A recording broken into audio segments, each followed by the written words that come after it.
Uma boa noite. Vamos orar para iniciarmos esta reunião. Pai, em nome de Jesus, estamos aqui congregados em Teu santo nome e mais uma vez viemos Te pedir a ajuda para que Teu Espírito Santo nos guie na Tua palavra. O Senhor sabe de toda a nossa limitação em compreender, em absorver e em viver a Tua palavra. Por isso nós pedimos ao Senhor que o Teu Espírito Santo venha interpretá-la, venha nos dar iluminação, revelação, conhecimento espiritual, para que saiamos deste lugar, Senhor, cheios de Ti, confortados, exortados, consolados pelo Senhor. Nós necessitamos de transformação, nós necessitamos de vida, que venha nos transformar verdadeiramente, venha mudar o nosso jeito de viver, de pensar, de agir. Senhor, nós clamamos nesta hora, que Teu Espírito Santo encabece a ministração da Tua palavra, para que nós, em mais uma oportunidade, sejamos edificados. Nós Te pedimos em nome de Jesus. Amém. Vamos dar continuidade lendo Êxodo capítulo 26. Vamos continuar estudando sobre a edificação da casa de Deus, nesta figura do tabernáculo. Estamos tomando o tabernáculo como o pano de fundo, onde nós estamos extraindo as aplicações para entendermos o verdadeiro sentido da edificação da casa de Deus. Porque, meus irmãos e irmãs, este é um assunto extremamente delicado. Extremamente delicado. A igreja, ao longo dos anos, ela se perdeu na sua identidade. Aquilo que nós chamamos igreja, muitas vezes não passa de uma instituição religiosa, denominacional, um grupo religioso, enfim, são tantas designações que fogem do padrão daquilo que é realmente a igreja no sentido bíblico.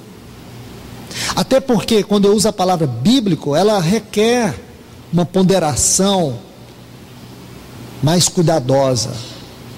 Porque o que é bíblico? Muitas vezes nós confundimos aquilo que é religioso com aquilo que é bíblico. Bíblico é aquilo que estritamente está fundamentado pela palavra de Deus. Aquilo que corresponde à mente, o pensamento e o propósito de Deus. Não é qualquer coisa que fale de Deus é bíblico. Muito daquilo que nós podemos pensar sobre igreja pode não ser bíblico. Muito daquilo que nós pensamos sobre ministério não é bíblico. Nós necessitamos de uma profunda correção na nossa maneira de pensar. E não precisamos ir longe, não precisamos comprar nenhum manual que nos instrua. Nós necessitamos de voltar a nossa mente, o nosso coração para a palavra de Deus e permitir que o Espírito Santo nos guie nela. Muito daquilo que as pessoas leem da Bíblia é como aquele etíope lá em Atos. Eles leem, mas não conseguem interpretar. Eles leem a Bíblia, mas não conseguem tocar a vida dela. E tudo fica na superfície, no intelecto, na esfera da religião.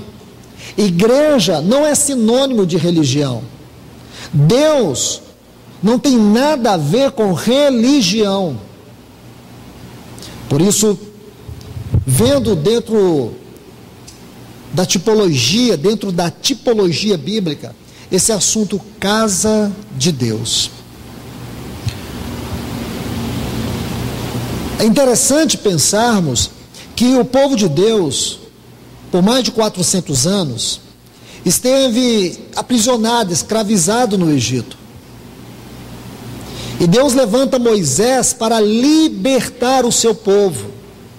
E quando Deus liberta o seu povo do Egito e os conduz em uma extraordinária jornada de 40 anos por 42 estações pelo deserto,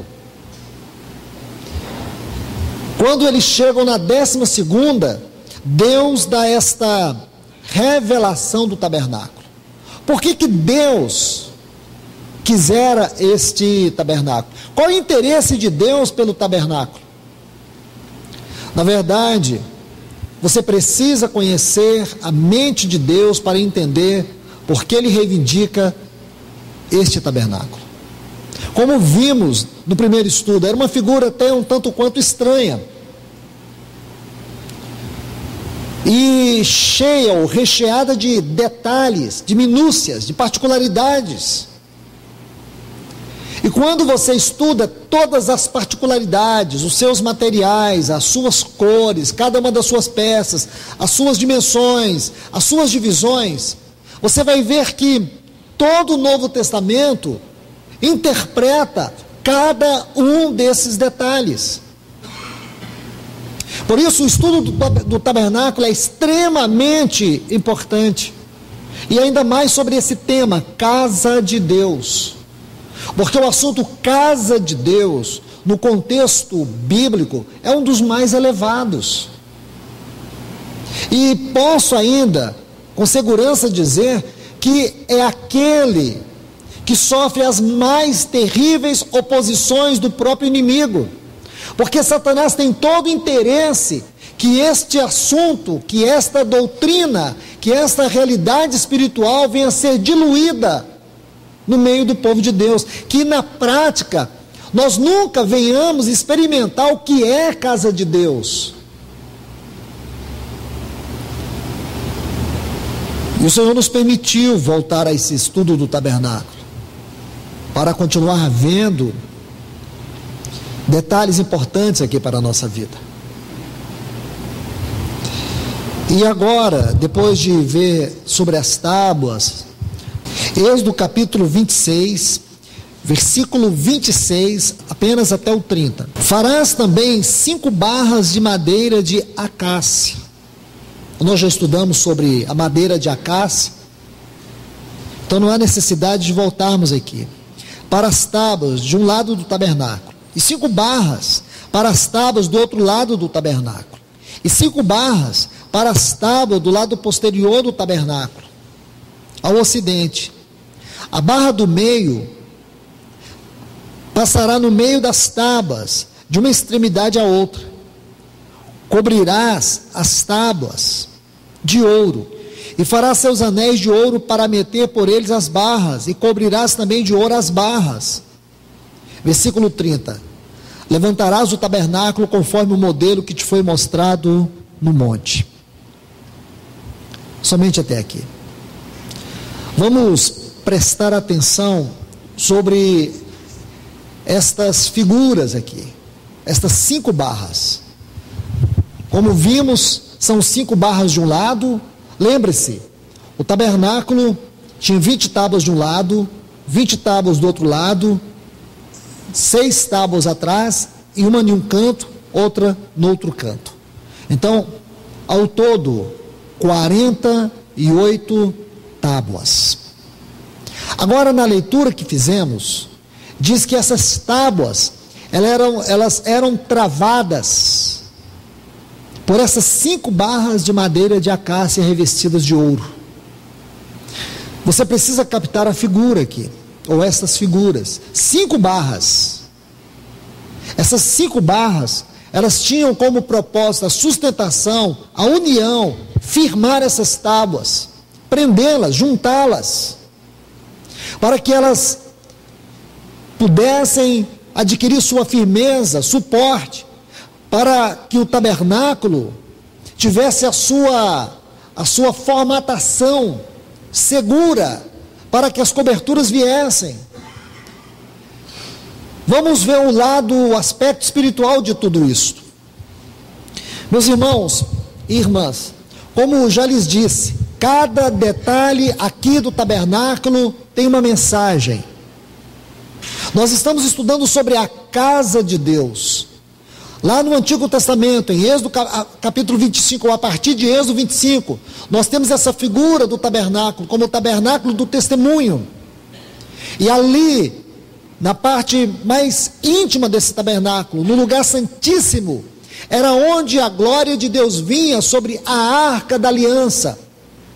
A arca tinha uma tampa por cima que era chamada de propiciatório.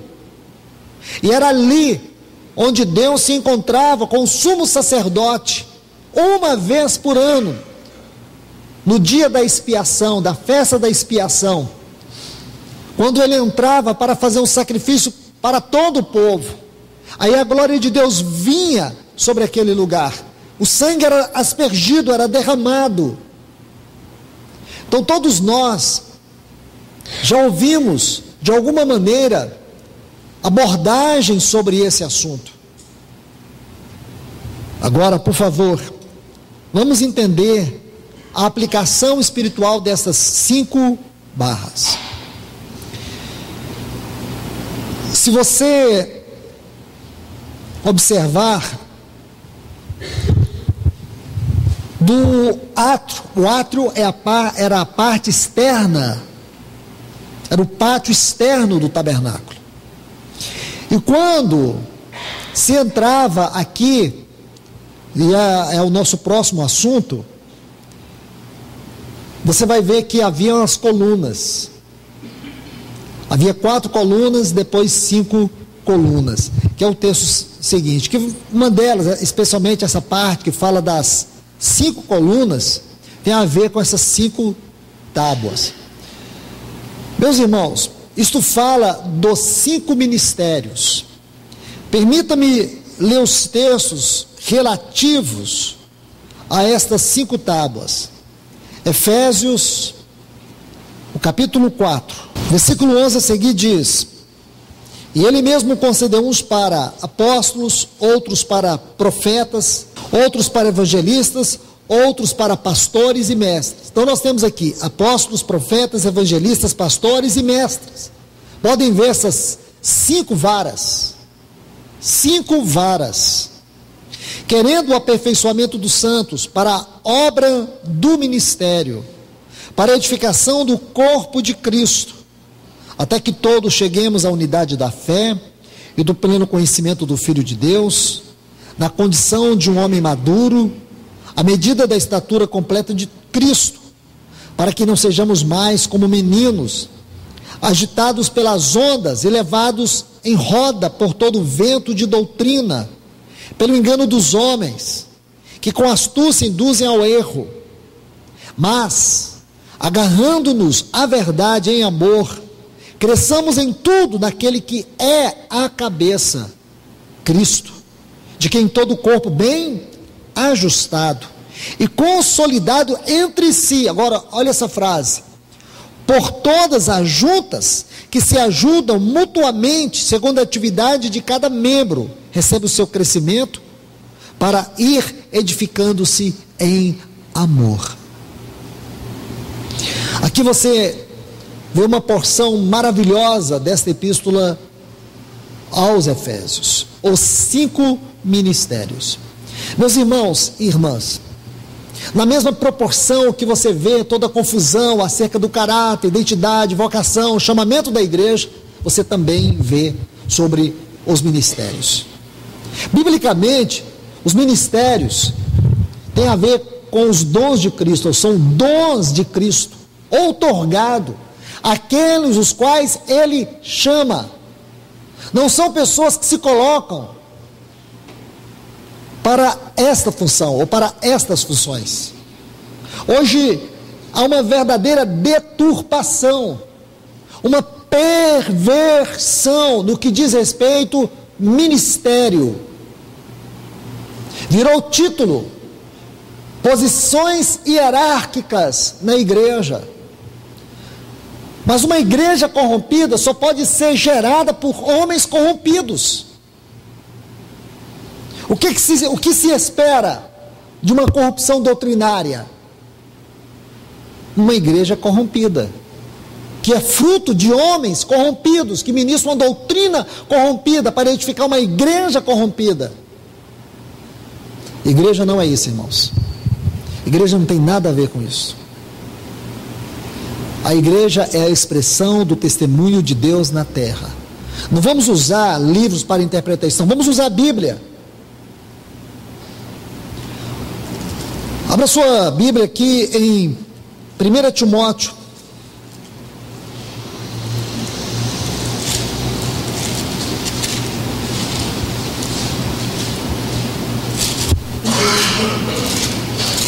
Capítulo 3.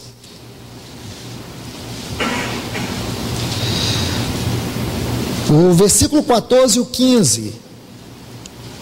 1 Timóteo, capítulo 3, versículos 14 e 15. Escrevo-te estas coisas, embora tenha esperança de ver-te bem depressa, para que, se tardar, saibas como convém conduzir-te na casa de Deus, que é a igreja do Deus vivo. Irmãos, nós precisamos urgentemente que o Espírito Santo derrame colírio, unção nos nossos olhos, para lermos a palavra de Deus. Mas ler esta palavra de acordo com a mente de Deus, e não de acordo com a nossa mente secularizada ou religiosa.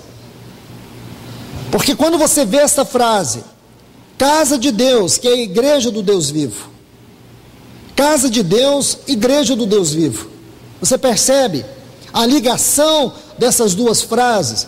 O que Paulo está dizendo para Timóteo? Que a igreja é a casa de Deus. E quando você estuda hoje sobre igreja, você não pode chamar isso de casa de Deus. Você não pode imaginar que Deus está dentro de uma coisa dessa. Com tantos desvios doutrinários, com tantos homens roubando a centralidade e a glória de Cristo. Não pode chamar isso de igreja, que só existe para favorecer pessoas. Ela não existe para poder expressar o céu na terra. E quando você olha a questão de ministério aqui, é muito sério, irmãos, porque é simplesmente uma afronta a tudo aquilo que diz a palavra de Deus.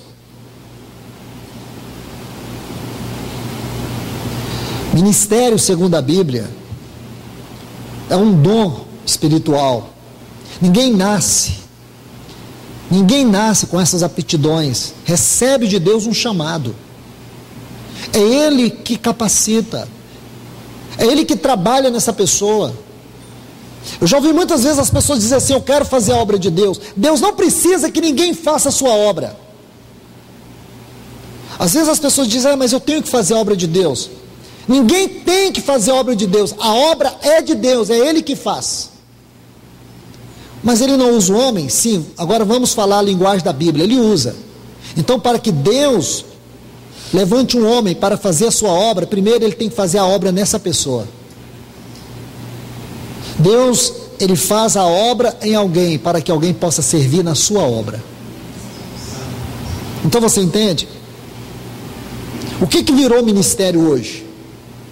Sabe, irmãos, nós deveríamos memorizar o livro de Judas. Já leu esse livro? Eu creio que sim. Eu creio que todos nós aqui em algum momento lemos esse livro. E talvez não demos muita importância a ele, porque é um livro muito carregado. As frases bem fortes. E geralmente quando a gente lê um livro como o de Judas, a conclusão que a gente chega na nossa consciência é: esse livro não diz respeito a mim. Meus irmãos, esse livro, ele precisa ser memorizado por nós. Porque se eu e você tivermos que ser guardados de cometer o erro, é porque a verdade está em nós. Não é porque nós temos a boa intenção de não errar, é porque a verdade nos guarda de errar. E se você errar, é a verdade que vai te corrigir, vai te trazer de volta. Então esse livro é um dos que nós não podemos tirar da nossa mente, e ele é direto quanto a isso, ao falso ministério. Ele chega a dizer que esses pastores, esses líderes, esses que se julgam líderes da igreja, eles são como que árvores que não produzem frutos. Ele chama esses falsos mestres, esses falsos apóstolos, de dissimuladores. É como que um rio sem água. É você chegar no lugar onde passou um rio e dizer assim: aqui é um rio, mas não tem água, corre um rio. Esse livro é sério, irmãos, como toda a palavra de Deus. Então esse assunto igreja, ministério, são assuntos sérios, não tem meias voltas. Muitas vezes você ouve as pessoas dizendo: ah, eu sou isso. O que você é? Ah, eu sou o tal. É nada, irmãos. Se alguém julga ser alguma coisa, é melhor saber que não é nada, porque Deus não precisa de nenhuma, mas nenhuma virtude minha para Ele usar. Ele precisa das virtudes, Ele busca as virtudes do seu Filho e forma em cada um de nós. Em nós não habita bem algum, foi o que Paulo disse. Quando ele escreve aos Efésios, no capítulo 3, versículo 8, ele diz assim: a mim, o menor de todos os santos. O menor, a palavra menor ali, vem de um termo do original, que significa o resultado do nada com nada. Quando ele foi crescendo na sua vida espiritual, lembre-se, a vida de Paulo pode ser dividida em 3 fases. Todas as 3 fases são compostas de 11 anos. Aqueles primeiros 11 anos, ele passou aonde? Ele passou no anonimato. Ele esteve em Jerusalém, depois ele foi para o deserto da Arábia, ficou ali por mais de 3 anos, depois ele vai para Jerusalém, depois ele vai para Antioquia. Todo esse período durou 11 anos, o tempo do anonimato. O tempo que Deus teve que trabalhar nele. Deus trabalhou em Paulo 11 anos. E tem pessoas que elas não querem ser trabalhadas, elas querem trabalhar. Se você perguntar quem quer trabalhar, todo mundo quer trabalhar. Mas quem quer ser trabalhado por Deus? Porque trabalhado por Deus requer esmagamento. Porque se tem um lugar, dos lugares mais perigosos dessa terra, é esse aqui, ó. É a pessoa julgar que ela tem, que ela sabe, que ela pode, que ela é. Deus não precisa de nenhum de nós. Deus não precisa de mim, não precisa de você. Ele pode usar pedras para evangelizar esse mundo. Ter o privilégio e a responsabilidade, eu coloco responsabilidade aqui com ênfase. Ter isso não deve ser glória para ninguém. É como que você tem que perder tudo. Ou você acha que servir no ministério é só tapinhas nas costas e dormir em hotel 5 estrelas? Não é mesmo, a não ser que você não quer ministério, você quer monestério. Aí é outro caminho.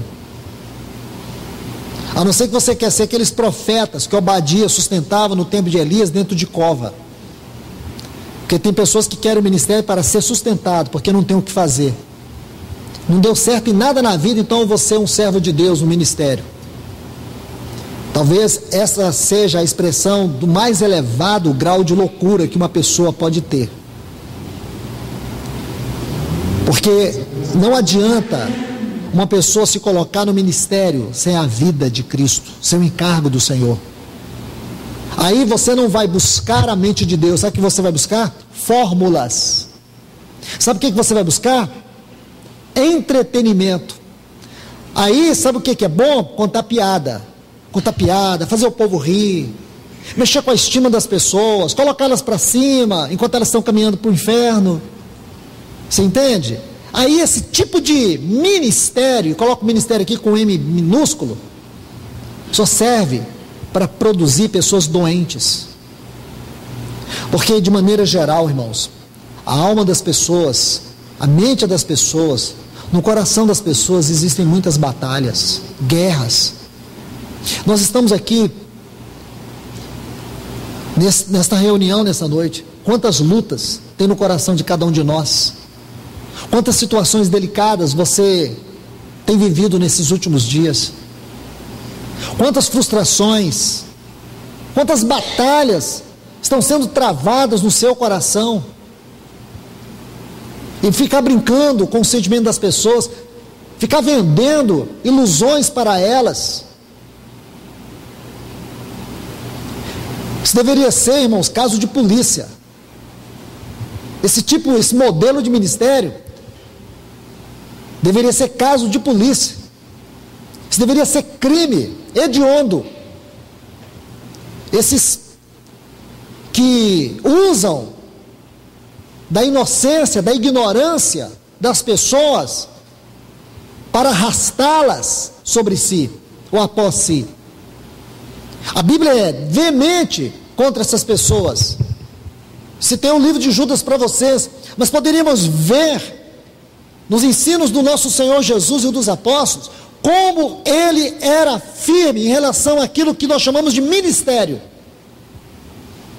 Falsos mestres, falsos profetas, falsos apóstolos.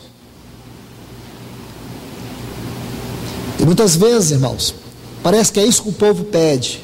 As pessoas têm prazer de serem enganadas.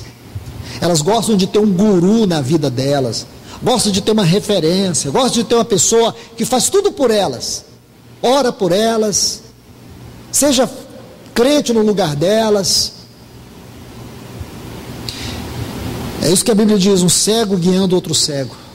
Meus irmãos, quero falar para vocês, já falei isso mais de uma dezena de vezes, mas volto a dizer, se neste lugar a palavra de Deus não é pregada como palavra de Deus, palavra viva e verdadeira, perde tempo aqui não. Vá para um lugar onde você é espiritualmente alimentado. Não perde tempo. Se você busca a verdade e você percebe que não tem sido pregado, não perde tempo. Se existem pessoas aqui corrompendo o ministério, a integridade do ministério, não perde tempo, irmãos. Sua alma é valiosíssima para Deus. Então, não estou falando isso aqui para mostrar que tudo está errado e nós estamos certos. Irmãos, a palavra de Deus é a base de tudo. Ela é a verdade e nós temos que estar nela. É ela que é a verdade, não somos nós. Nós temos que estar debaixo dessa verdade. Então, quando você olha para o assunto ministério, o assunto casa de Deus, são assuntos sérios. Esses textos que nós lemos em Efésios, veja o versículo 11, diz que ele concedeu uns para apóstolos, profetas, evangelistas, pastores e mestres. Desde que o catolicismo perverteu o verdadeiro sentido de ministério e de igreja, e o modelo do cristianismo hoje é muito fundamentado nesse mesmo sistema católico romano, onde tem o Papa e depois vem as classes ministeriais inferiores. Então hoje é assim, uma denominação tem o Papa lá, que é um bispo, é um apóstolo, é um pastor, e depois tem as classes inferiores. Aí vem cardeal, bispo, e assim até chegar nos diáconos. A Bíblia nunca mostrou isso. Nunca. Jesus foi radicalmente contra isso. Ministério não é concedido para pessoas especiais. Ministério é um dom divino. E essas pessoas que recebem, elas não são especiais, elas têm uma especial incumbência. É diferente. E o Senhor concede para alguns. Esses versículos que lemos em Efésios trazem para nós o verdadeiro significado espiritual, o verdadeiro propósito espiritual daquilo que é ministério. O fato dele dizer apóstolos, profetas, evangelistas, pastores e mestres, ele não está estabelecendo aqui uma ordem clerical. Cada um tem o seu lugar. Vamos observar isso rapidamente. O que quer dizer a palavra apóstolo no sentido do Novo Testamento? Paulo era um apóstolo. Paulo nunca se identificou como apóstolo da igreja. Ele diz assim, Paulo, apóstolo de Cristo Jesus. E isto tem um princípio espiritual. A palavra apóstolo vem de dois vocábulos no texto grego. Apostelos. Então aqui nós temos uma preposição e uma palavra. A tradução significa enviado da parte de, ou enviado com, ou enviado para. Se você observar, é isso que essa palavra diz. Então, quem é um apóstolo no Novo Testamento? O apóstolo é o caráter daquele que é enviado. O ofício dos apóstolos diz respeito à obra, e deixe-me colocar isso aqui com muito cuidado para que vocês entendam. O Novo Testamento divide, especialmente o livro de Atos, divide claramente para nós o que é a igreja e o que é a obra. A igreja é local, a obra é extralocal. Você vai ver a Bíblia mencionar a igreja em Éfeso, a igreja em Jerusalém, a igreja em Antioquia, a igreja em Corinto, porém a Bíblia vai dizer as igrejas, plural, na Galácia, as igrejas na Ásia, porque é uma região. Numa cidade, o testemunho da igreja é singular. Podemos estar aqui nessa cidade e temos irmãos espalhados por toda essa cidade, mas na ótica espiritual nós temos aqui um testemunho, um candeeiro, e nós precisamos olhar para esse candeeiro que está aqui na palavra de Deus e sermos e buscarmos ser a expressão desse candeeiro. Esse é o nosso papel, porque o modelo foi dado. O modelo da casa de Deus está aqui. Então, se nós somos partes, nós somos aqui uma parte, não somos toda a expressão da igreja. Com certeza, em outros lugares dessa cidade, o Senhor tem seu testemunho. Então, nós precisamos buscar na nossa realidade local aqui a expressão deste candeeiro. Que a igreja, ela é vista na tipologia do candeeiro. Então, irmãos, deixe-me dizer isso para vocês. Quando se trata, além do limite da cidade, é o que nós chamamos de obra. Na localidade nós temos a igreja. Fora do limite da localidade, o que é que nós temos? A obra. A obra é extra-local. A obra é a esfera do trabalho dos apóstolos, mas isso não é título. Então o que é apóstolo? É o caráter daqueles que são enviados. Quando Paulo estava em Antioquia, onde o Espírito Santo o separou, ele provavelmente fosse um mestre ou um profeta. Porém, quando ele era enviado, como ele foi pela primeira vez às regiões da Galácia, ele foi enviado no caráter apostólico. Então nós vimos que primeiro Deus trabalhou em Paulo no silêncio, naqueles primeiros 11 anos, reduzindo ele a nada, para que ele fosse um apóstolo. Depois ele passou 11 anos, foi o tempo que ele gastou para edificar as igrejas na Galácia, as igrejas na Ásia, e por último, os seus últimos anos, foi quando ele esteve muito mais tempo preso. Todos esses 33 anos, Deus buscava ter esse vaso. Ele era um apóstolo. Porém, quando ele chegava numa localidade, ele ministrava um dos ofícios, dos dons de Cristo, ou mestre ou profeta. Hoje isso virou uma confusão, irmãos. Apóstolo virou o título maior de alguém que está sobre a igreja. Isso é uma blasfêmia. Falo com toda segurança, irmãos. Não há nenhum lugar na Bíblia onde você encontre respaldo para esse tipo de hierarquia. Isso não é bíblico. Você vê que muitos irmãos, eles são chamados com encargo evangelísticos. Aqueles que são os pregadores das boas novas. Você vê que esse ministério apostólico, como o ministério dos evangelistas, são ministérios que têm uma ênfase extra-congregacional. O ministério apostólico, extra-local. O ministério do evangelista, extra-congregacional. É aquele que vai lá fora pregar Cristo aos perdidos, levar a palavra das boas novas. E temos os profetas, os mestres, que ocupam a função dos anciãos, numa esfera local. O ministério do profeta, o ministério profético, o ministério de mestres, tem o seu lugar na igreja local. Atos 13:1. Havia na igreja de Antioquia profetas e mestres. O papel do profeta, e isto é outra deturpação que tem ocorrido, porque nós assimilamos o ministério profético só com predições, com tempo. Geralmente nós julgamos que aquele irmão que tem um encargo profético, sua limitação de ministério diz respeito a predizer, a prever. É aquele que sempre está falando de coisas que vão acontecer. Nada a ver, irmãos. Ministério profético tem a ver em restaurar a expressão do testemunho de Deus dentro de uma localidade. Olhe no Velho Testamento e você vai ver que os profetas sempre surgiram em grande ênfase ministerial quando o povo de Deus estava vivendo um fracasso espiritual.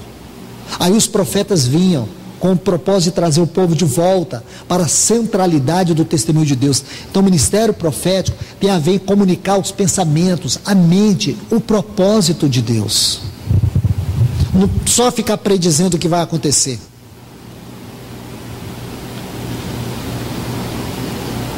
O ministério de mestre. Todos esses ministérios, para você entender a realidade deles, tem que estudar Cristo. Porque ele foi aquele enviado pelo Pai, ele era o apóstolo.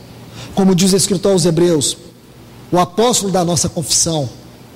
Ele foi aquele grande evangelista, como está em Lucas 4, quando ele abriu o livro, ele leu Isaías, quando disse que o Espírito de Deus estava sobre ele, pelo que ungiu para evangelizar os pobres, proclamar o ano aceitável do Senhor. Ele também era profeta. Aquela mulher em Samaria pôde sentir o peso da percepção profética do Senhor, o peso das suas palavras penetrantes, como também você vê em Marcos capítulo 13, Lucas capítulo 21, Mateus capítulo 24, as profecias do nosso Senhor, ele interpretando a mente de Deus de maneira gloriosa. O nosso Senhor não era apenas o apóstolo, o profeta, o evangelista. Ele era o supremo pastor, ou é o supremo pastor. O bom, o grande e o supremo pastor. Como está em João 10, ele diz: o bom pastor é aquele que dá a vida pelas ovelhas. Eu sou o bom pastor. Foi isso que ele disse. E mestre, ele disse assim em João 13: vós me chamais mestre e senhor, e dizeis bem, porque eu o sou. Ele era mestre por excelência. Então os 5 ministérios têm nele o seu significado, sua base, sua origem, sua explicação. Ninguém pode dizer que tem em si de si mesmo. Tem que ser recebido dele. Somente ele pode conceder este dom que é dele, que tem em vista a edificação da igreja dele, para a glória dele, e não para a nossa glória e satisfação pessoal. Um assunto sério isso, irmãos, porque está ali, lá no tabernáculo, essas 5 varas, que nós vemos aqui em Efésios capítulo 4, a partir do versículo 11, ele concedeu esses 5 ministérios, com o objetivo de quê? Para que a igreja pudesse desempenhar o seu serviço. Irmãos, desempenho do serviço. Nós temos aqui, como disse Paulo, a obra do ministério. Mas lá em 1 Coríntios nós temos o quê? A obra de cada um. 1 Coríntios capítulo 3, a partir do versículo 10. Paulo diz: eu como sábio construtor lancei o fundamento, outro vem e edifica sobre ele, porém cada um veja como edifica. Então nós temos aqui em Efésios a obra do ministério, pelos 5 ministérios. Mas qual é o propósito da obra do ministério? Levar-nos, ou levar cada um a desempenhar o seu serviço. Temos também não só a obra do ministério, mas nós temos a obra de cada um. Cada um. Não há vasos inúteis na casa de Deus. Todos nós temos uma medida como membros deste corpo. Cada um tem sua particularidade, sua singularidade, o seu serviço diante de Deus. E como Deus desperta este serviço? Por meio dos ministérios. Então fique claro isso para os irmãos. Este é o trabalho do ministério em primeiro lugar, como diz aqui Paulo aos Efésios, para que haja o desempenho do serviço, para a edificação, o crescimento do corpo de Cristo, para que haja o quê? O homem maduro, o homem perfeito, talvez esteja em perfeita varonilidade, mas aí o sentido é o homem maduro, o homem completo, do ponto de vista de Deus, do ponto de vista bíblico. O que quer dizer este homem completo? Temos que ver duas passagens, Efésios capítulo 4, versículo 24, e Colossenses capítulo 3 e o versículo 10, não esqueçam estes textos, Efésios 4, 24 e Colossenses capítulo 3, versículo 10, esses dois textos, eles vão mostrar para nós o novo homem da nova criação. Este novo homem da nova criação é um homem corporativo. Primeira parte deste homem é Cristo, o cabeça, e a segunda parte é a igreja, o seu corpo. Então nós temos aqui Cristo, o cabeça, e a igreja, o seu corpo. Então aqui nós temos este homem maduro, este homem perfeito, a perfeita varonilidade, é Cristo encabeçado neste corpo, e este corpo expressando o cabeça. Então como vamos ter isso? Por meio dos ministérios. Qualquer vaso que expresse o dom de Cristo por meio do serviço do ministério, tem que ter em vista o desempenho do ministério, a perfeita varonilidade, a medida da estatura de Cristo, porque Ele é o padrão, Ele é a vara da medida de Deus, a vara da justiça de Deus, até que todos cheguemos o quê? A unidade da fé. Não é unidade de pensamento, é unidade da fé, como diz a palavra lá em Judas, a fé que de uma vez por todas foi dada aos santos. Esta palavra carrega em si um conteúdo muito maior do que nós podemos imaginar, porque podemos associá-la à crença, e ela tem muito mais do que você pensar em crença. A palavra fé é sinônimo de crer, e crer na Bíblia é união com Deus. O assunto fé é um assunto que nós precisamos ver durante uma temporada, durante muitas horas, dias. Então é uma palavrinha pequena, mas com um extraordinário conteúdo espiritual. Essa unidade da fé não é a unidade do que nós cremos, é a unidade e a realidade daquilo que vivemos, daquilo que recebemos e é vida em nós, daquilo que vivemos, recebemos e nos governa. Então, ele diz que tem que haver essa unidade da fé. Se você estudar este capítulo 4, aqui de Efésios, você vai encontrar algumas particularidades tão impressionantes. No versículo 3, capítulo 4 de Efésios, versículo 3, ele fala da unidade do Espírito. E aqui no versículo 11, aliás, 13, me perdoe. Aqui no versículo 13, ele fala da unidade da fé. Nós não podemos colocar estas coisas de qualquer maneira no nosso pensamento. Nós temos que entender que estas frases, elas se unem, elas têm um só foco da sua exposição, revelação e aplicação. A unidade do Espírito está intimamente ligada com a unidade da fé. O segredo está nesta palavra unidade, seja ela do Espírito ou seja ela da fé, é unidade. Porque Deus, Ele é a unidade formada por 3 pessoas. Deus é a comunhão de 3 pessoas: Pai, Filho e Espírito Santo. E essa palavra unidade é a grande chave. Alguns interpretaram esse capítulo dizendo que do versículo 1 até o 16, ele fala de unidade. E do versículo 17 até o 32 fala de santidade, unidade e santidade. Amém por isso. Agora, eu quero que vocês vejam como que nós vamos chegar a esta unidade da fé, a unidade da realidade espiritual, por meio dos ministérios. Agora, não é curioso, irmãos, que muitos daquilo que nós chamamos de ministério tem provocado mais é divisão, divisões, ministérios que não promovem a unidade da fé. Não pode ser o ministério do Espírito, não pode expressar o ministério como dom de Cristo. Por isso, irmãos, tenham cuidado, muito cuidado. Deixe que o Senhor fale a você sobre isso, porque Ele está edificando a sua igreja para Ele, não está edificando a sua igreja para outro, é para Ele. E Ele chamou esses homens, são homens dádivas, homens dádivas.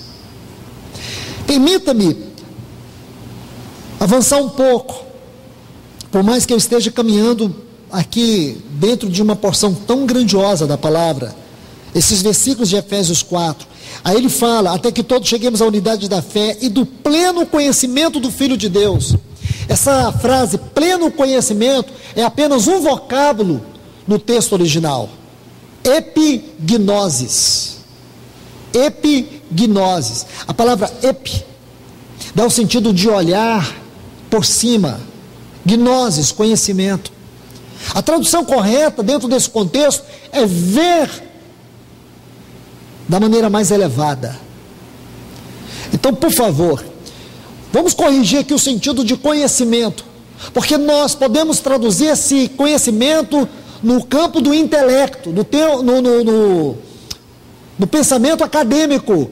Em nenhum lugar na Bíblia o conhecimento no sentido espiritual ele visa intelecto, mas sim experiência com Deus. É um conhecimento que ele é formado dentro de nós. É um conhecimento que ganhamos por experiência e não por exercitarmos as nossas faculdades. Porque aí nós podemos criar uma certa divisão aqui, ou graduações. Quer dizer, o irmão que é mais graduado, é mais elevado no seu conhecimento intelectual, tem um grau de conhecimento elevado, ele pode conhecer mais a Deus. E aqueles irmãos que tiveram pouca cultura acadêmica, eles vão ter que se contentar com um conhecimento bem minimizado de Deus. Lamentabilíssimo engano, se alguém pensa assim. De forma alguma, conhecimento na Bíblia é uma questão de experiência com Deus. Não tem a ver com leitura de livros. Imagina você julgar que uma pessoa que já leu mais de 500 livros, mais de 1000 livros, tem um conhecimento espiritual elevado. Pode ter conhecimento. Conhecimento espiritual é outro assunto. É uma outra área. Conhecimento espiritual tem a ver com revelação. Tem a ver com intimidade. Tem a ver com oração.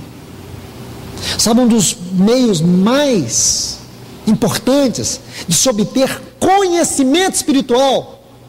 Orar.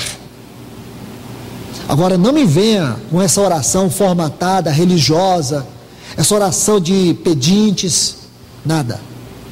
Oração na Bíblia é comunhão com Deus. Oração na Bíblia é relacionamento com Deus. Oração na Bíblia não é o homem tendo necessidades e buscando em Deus a sua solução, ou as suas soluções. Porque geralmente nós restringimos oração aonde nós temos problemas e Deus tem soluções. Não é. Oração na Bíblia, em primeiro lugar, é relacionamento com Deus.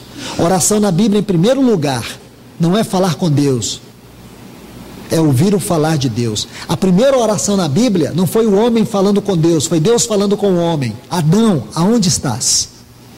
Essa é a primeira oração da Bíblia, Deus falando com o homem. Então, se você quer buscar conhecimento, aprenda a orar, aprenda a falar com Deus, aprenda a ter o seu tempo com Ele. E quando isso for significativo na sua vida, você não vai ter paz todas as vezes que você deitar e saber que naquele dia você não teve comunhão com Deus. Você pode até dormir, mas você não dorme em paz.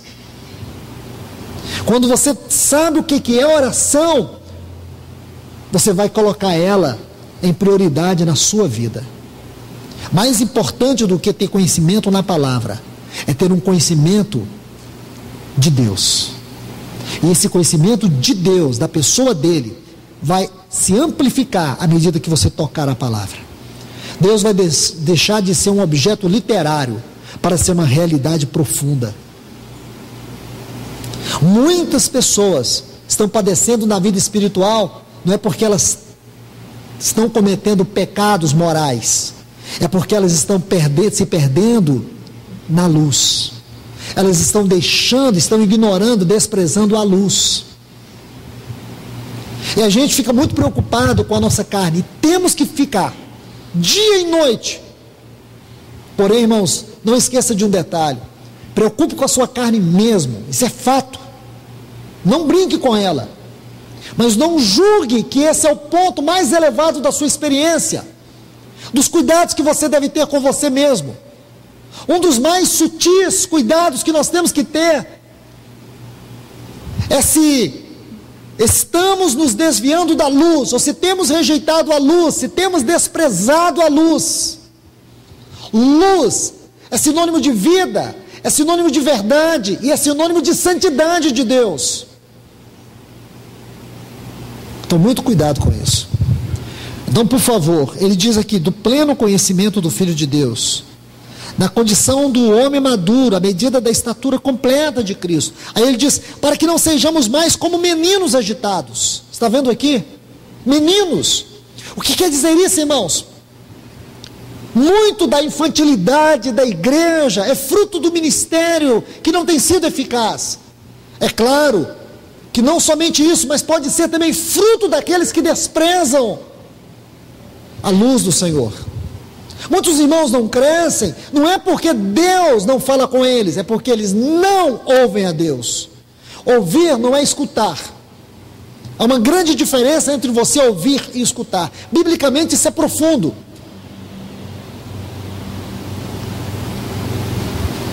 Quando Deus quer se revelar a uma pessoa, Ele não aparece na frente dele, é tudo que a gente gostaria. Tudo que nós gostaríamos, irmãos, é de ver anjo na nossa frente. Para a gente sair contando para todo mundo, vi um anjo.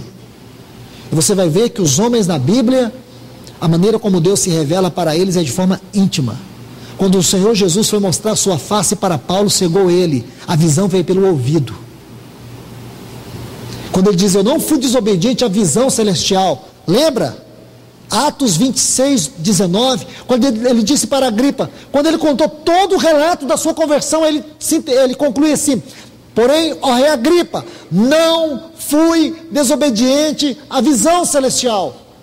Mas como ele teve visão? Ele disse, ouviu uma voz que dizia, Saulo, Saulo, por que me persegues? Quando o Senhor fala 7 cartas às igrejas da Ásia, cada carta tem uma conclusão. Como essas cartas são concluídas? Quem tem ouvidos, ouça o que o Espírito diz às igrejas. Não é olhos para ver. Quero te falar uma coisa. A função do ouvido na vida de uma pessoa é mais importante do que os olhos. Eu sei que vocês não concordam comigo, mas pergunte para um psicólogo. Pergunte para um psiquiatra. Pergunte para um neurologista. É porque nós gostamos disso, ver, nós não gostamos de contemplar. Nós não gostamos de aprofundar os nossos pensamentos. A função do ouvido na vida espiritual é extremamente importante, irmãos. Porque nós nos enganamos na aparência. Só Deus que não se engana na aparência. Nós enganamos e falhamos na maneira que julgamos, porque julgamos segundo os nossos olhos e não o nosso ouvido. É pelo ouvido que vem o conhecimento. Então a gente gasta muito tempo lendo a Bíblia, e pouco tempo ouvindo Deus. Gastamos muito tempo e desgastamos os nossos olhos buscando conhecimento, e nós deveríamos buscar o conhecimento por ouvir. A fé não vem pelo que vê, a fé vem pelo que você ouve. A fé vem pelo ouvir e ouvir a palavra de Deus. Quando Jesus foi ressuscitar a filha de Lázaro, ele poderia ter feito algo que mudaria a história daquele mundo, a história daquela região. Ele não fez. Ele pegou aquela menina, levou para um quarto, chamou alguns dos seus discípulos e fez o milagre na frente deles, e só. Não teria sido melhor na frente de todo mundo vê o milagre? Milagre não é para quem quer ver, é para quem crê. Crer é uma condição do coração. Se você necessita de olhos para sustentar sua fé, você está fracassado. Você precisa dos seus ouvidos. Entende isso, irmãos? Pode ser que vocês não estejam capturando isso. Peça ao Espírito Santo para te ajudar mais sobre isso. Nós precisamos ser mais contemplativos, porque nós falhamos o nosso olhar. Todas as vezes que você coloca os seus olhos e você captura aquela realidade, transfere para o seu coração, você fica com aquela imagem dentro do seu coração, você falha, porque você começa a ver o inimigo maior do que você, os problemas maiores do que você, as situações mais difíceis do que você pode imaginar. Você começa a dimensionar as coisas segundo o que você vê, segundo o que você imagina, mas não segundo o que você ouviu da palavra. Pedro andando sobre as águas, aí a Bíblia diz o quê? Que Pedro começou a olhar as ondas. O que aconteceu com ele? Afundou. Consegue entender? Davi lutando com Golias. Davi tinha 1,70 m, Golias aproximadamente 3 metros. Para onde foi que Davi olhou? Com certeza não foi para Golias, para o tamanho de Deus. Então você consegue ver? A Bíblia diz assim: se disser a este monte, lá em Marcos capítulo 11, ergue-te e lança-te no mar, e não duvidar no seu coração, e crer naquilo que diz, assim será feito. O que significa esse monte? As nossas lutas, os obstáculos, os problemas, as doenças, tudo que nós passamos, que se tornam montanhas em nossa vida. Por que são montanhas? Tudo aquilo que é maior do que a nossa fé é uma montanha. Mas se é maior do que a minha fé, como é que eu posso transpor? Aí aqui está. A nossa fé, ela pode ser menor do que qualquer montanha, mas ela é muito mais poderosa. Ela pode ser só do tamanho de um grão de mostarda. É o suficiente para acabar com todas as montanhas da nossa vida. O que é importante aqui é você ter fé, porque as montanhas, naturalmente, as lutas são muito maiores do que nós, e às vezes a nossa fé fica tão fraca. Mas até mesmo aquela fé fraca, se você exercitá-la com a palavra que você recebeu e disser em seu coração, lembre-se, isso é muito importante, irmãos. E por onde que a palavra vem? Nós temos que parar, irmãos, de receber a palavra pelos olhos. Temos que receber a palavra pelos ouvidos. Nós não podemos ficar só escutando, nós temos que ouvir. E sabe o que significa ouvir no sentido bíblico? Inclinar, render. Não adianta você ouvir a palavra e não se render. Você só vai escutar. No dia que você ouvir a palavra, o primeiro passo que você vai dar é o da rendição. Você vai dizer para você mesmo, diante de Deus: eu preciso mudar.